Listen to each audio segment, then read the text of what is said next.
Beautiful. He wrote that. He wrote that. Step back.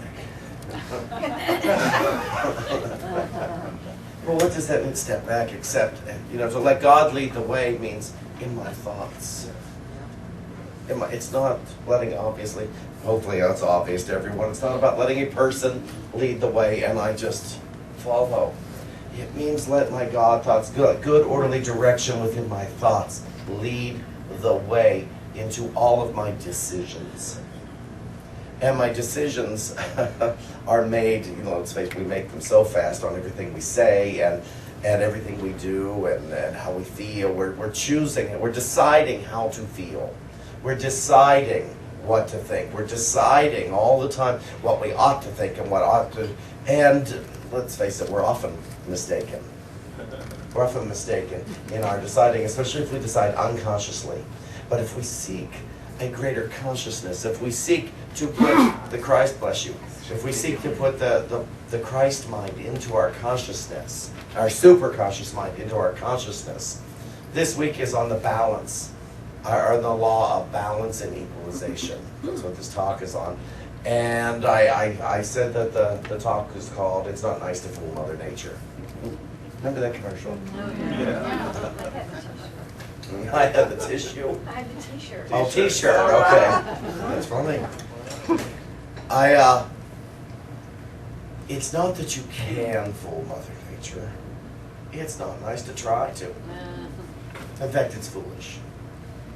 It's foolish to try to fool nature because it's going to come back and let you know that you've been trying and you've been trying unsuccessfully, and that's why you're maybe not so happy. Last Sunday I got up here and I talked about an experience I had Saturday night with symptoms of allergies, about how I went to bed praying that allergies are not real and they don't exist, and all symptoms went away. Now this is not allergies as far as I know, believe it or not. Monday I've had a difficult couple of years. I'm going to tell you. It's been a little hard being Shawn for a couple of years now. Because I've gone into some unconsciousness and some specialness. And I spending that week and a half at Unity Village did me a world of good and discussing law with people and I really have a desire to get in alignment with law, and I've been debating going back to therapy and what have you. So I decided to go to a gentleman that I see for physical healing in the city, Jim Horvath. And when I used to go to Omaha. When I first started here, I was there every week for 9 months. And it did me a lot of good. And I've gone to him intermittently over the years, and then, I'm well, I got it from here, God. I can take care of it from here. Thank you. And I thought, okay, go back to Jim. And last Sunday I called and said, can you take me tomorrow? And it's 90 minutes of deep tissue massage and Reiki. And Jim's quite the healer. And I went in on Monday feeling great. Not a single symptom in the world. And he said within 9 to 72 hours, something may come up. Well, let me tell you what came up. All of the thoughts that I have physicalized have come up. And they started Tuesday morning. Every ugly bit of thinking I have done for the past few years that I didn't know I had physicalized. Every green glob of hatred I've experienced. All of my self-defense that I have physicalized, all of my pity, any illusions of lack, anything that is physicalized has really been coming up this week. And so it's been cool to know I'm not sick, but I sure do feel like it.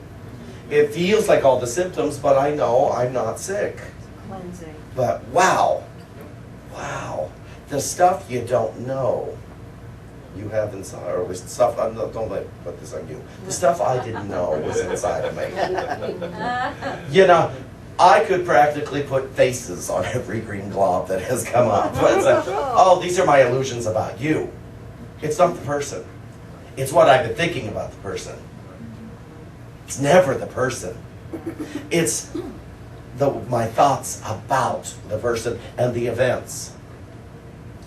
I'm so glad to be free of the confusion, thinking it's the person. It's what I've been thinking about it. And I physicalized it. And so I sought help. I'm going back to him again on Monday. I'm probably going to see him again for a while. Because I really do want to experience the lightness that I claimed when I went into healing. I claimed a great lightness. I claimed I want to be free of grievances. I want to be free of illusions. I want to be free of those things. And it's not just free. I want to be assured that God is. I want to be assured that the truth is. I want to be assured that the light is. And I want to be assured that I am the light that is. It's a big drag just to be right. And I've been busy being right. That's completely getting angry. I know David's noticed it. A few friends have noticed it. That I've been getting angrier. And I worry about what you guys think about me. How foolish of me. Aww. How silly of me to worry what everybody thinks of me. We love you. Well, I'm so glad to hear that. But I've gotten a few emails from some others that said otherwise. Let me read them now. They love you too, they just forgot. Well, that's the thing. It's what we're seeing. It's not the truth. But the law of balance and equalization is when one side gets out of balance, when you start weighing down. You start weighing down with your darker thoughts, with your forgetfulness, you start weighing yourself down with thoughts that you don't even want. Because you have said, okay, I got it from here, God. I'll figure it out. And you start to try to figure out your life. Step back. Let God lead the way. Step back. Let God lead the way. Step back. You don't have to answer this, but because you probably need a moment to think about it. Could you bear to not know what anything means? To just simply be in the experience. And every time you define it, you say, no, it's bigger than that. It's bigger than that. Any way you define it, because any way you define it puts it in a box. Even if it's a big box, it's still a box. And so, at the very least, take the lid off the box. So there's room. Maybe the sides of the box can break down. You start from where you are. But at the very least, you get a bigger box without a lid. And no duct tape. No packing tape. You're not going to seal that box in. So there's room to sprout up out of the box. Out of the box. This is what the book this week says about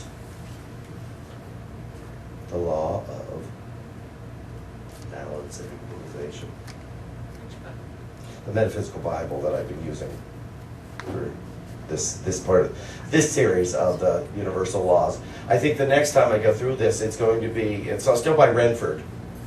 I'm going to use his book, The Laws of Material Wealth, but it's still using the 13 universal laws. I think I need to order some of these for our bookstore. Yeah. Because the last time I used his book, The Unity Principles, I thought it doesn't hurt us to keep going through the 13 universal laws. We might as well be grounded in them. So, the universal law of balance and equalization. The law of balance and equalization states that when it comes to balance, nature makes no mistakes. The universe, without and within, simply makes adjustments, which are all about equalization, balance, and perfect justice. Some refer to karma as bad or good. There's only karma or balance. The objective is the process we call the law of evolution and unfoldment. All is process. It's a process of unfoldment. You see, no one is going to lose. None of us are going to lose. Divine law says we're all going to awaken. But we can either do it now or delay our journey a little bit. It depends on how much you perceive sacrifice. What are you terrified that you will lose if you awaken? I'm told we don't have to lose our body. I'm told we can awaken and still be in our body. My teachers told me that. So I don't have to worry about that anymore. But am I afraid I won't get to use my body for its sensuous pleasures? Is it sensuous or sensual? I always get the two confused. Is sensual? They're interchangeable, really. No, one is objects, one is, Sensual. yeah, sensual. What it means is I'm not going to get my senses satisfied. That's what it means. It means I'm afraid I won't get to have cake anymore. I'm afraid I won't have sex ever again. I haven't smoked in 17 years and I'm still afraid I won't get to have another cigarette.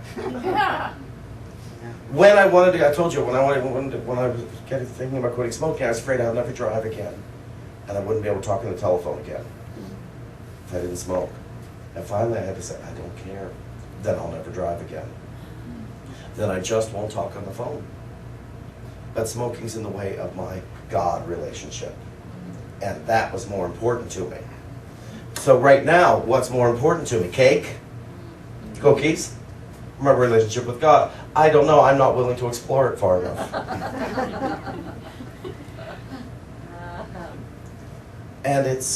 But it's all that stuff. It's my being right. Is being right, you know, my safety zone. Okay, it looks like this, so I'm going to say it's this.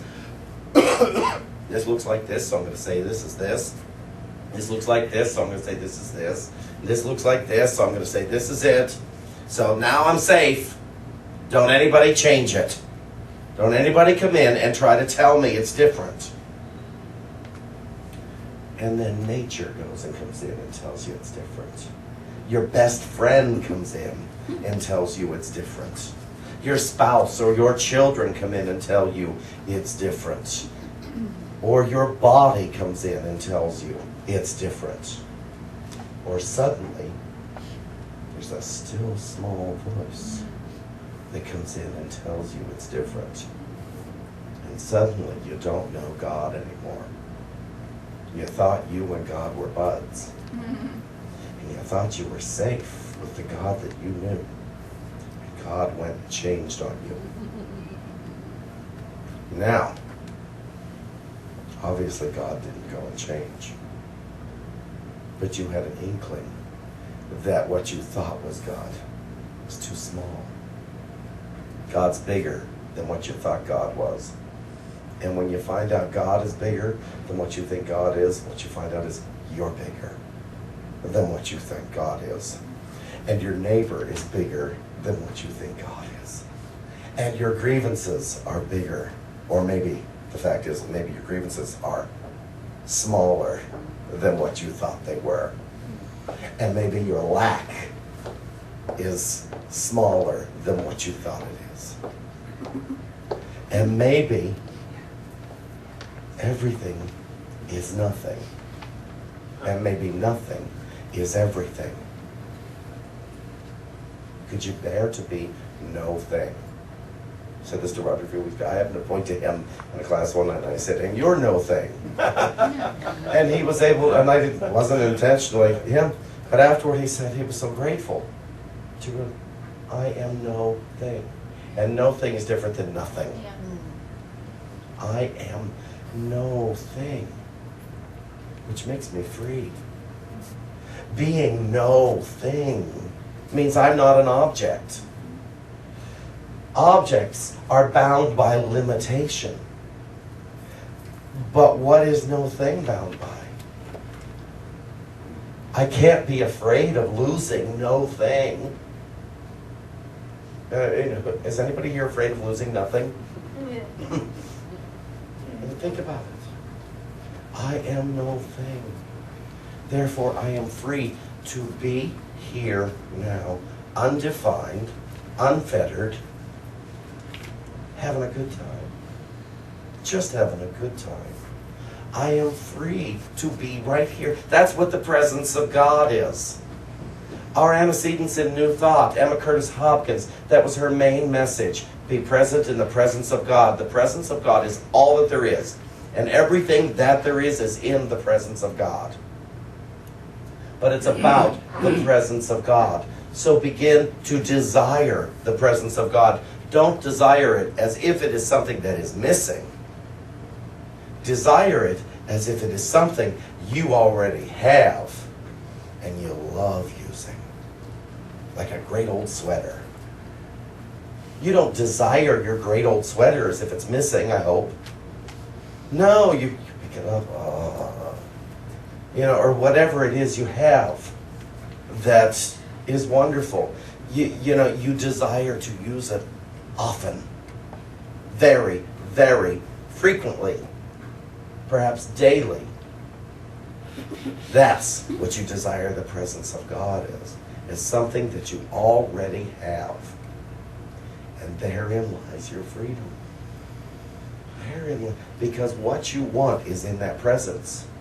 That's why the Jesus Christ message of seek ye first the kingdom of God, because that kingdom is already within you. Look to it, not for it, but to it. There's the difference. Don't look for God, look to God. Don't look for love, look to love. Don't look for wisdom, look to wisdom. Don't look for understanding, look to understanding. This is how you will begin to make decisions from the kingdom. You will make all of your choices from the kingdom. And doing that, we're free to choose big. We're free to choose from love instead of for love. You'll be choosing from what you are. And that's what, this week, I'm embracing this healing. Because it's cleaning me out, and I keep affirming. I am willing, because I don't know what it means, and I sure don't want it to mean what I thought it meant. And so, yes, look to it, because understanding is within you. You don't look for your sweater, you look to your sweater to give you warmth. And unless you've misplaced the sweater. But if the sweater is there, you're not looking for the sweater. You're looking to the sweater because you assume it will give you the warmth and comfort you need. And so if you want to experience understanding, you look to understanding. If you want to experience love, you look to love.